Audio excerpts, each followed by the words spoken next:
अकबर का साला हमेशा से ही बीरबल की जगह लेना चाहता था। अकबर जानते थे कि बीरबल की जगह ले सके ऐसे बुद्धिमान इस संसार में कोई नहीं। फिर भी जोरू के भाई को वो सीधी ना नहीं बोल सकते थे। ऐसा करके वह अपनी लाडली बेगम की बेरुखी मोल नहीं लेना चाहते थे। इसलिए उन्होंने अपने साले साहब को एक कोयले से भरी बोरी दे दी और कहा, जाओ और इसे हमारे राज्य के सबसे मक्कार और लालची सेठ दमडीलाल को बेच के दिखाओ। अगर तुम ये काम कर गए तो तुम्हें बीरबल की जगह वजीर बना दूंगा। अकबर की इस अजीब शर्त को सुनकर वह अचंभ में पड़ गया। वह कोयले की बोरी लेकर चल तो गया, पर उसे पता था कि वह सेठ किसी की बातों में नहीं आने वाला। ऊपर से वह उल्टा उसे ही चूना लगा देगा।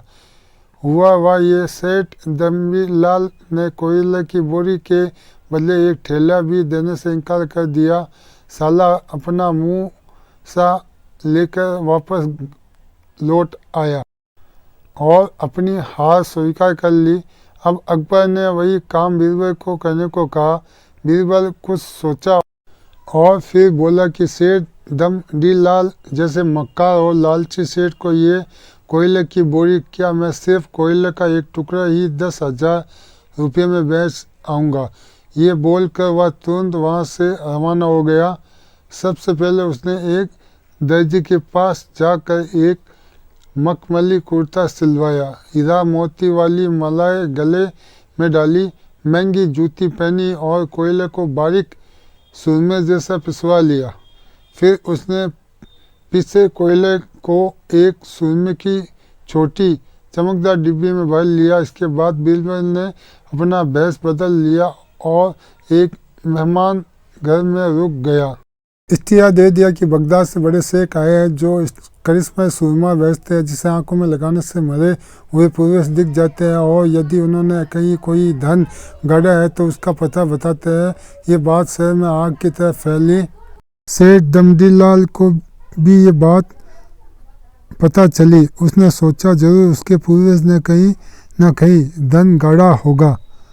उसने तुरंत शेख बने बीरबल से संपर्क किया और सुरमे की डिब्बी खरीदने की पेशकश की।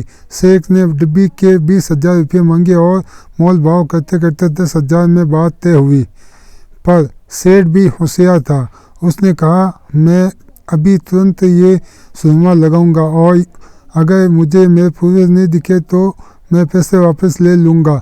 बीरबल बोला, बिल्कुल आप ऐसा कर सकते हैं। चलिए शहर के चौराहे पर चलिए और वहाँ इसे जांच लीजिए। सुरमे का चमत्कार देखने के लिए वहाँ भीड़ इकट्ठा हो गई। तब बीरबल ने ऊंची आवाज़ में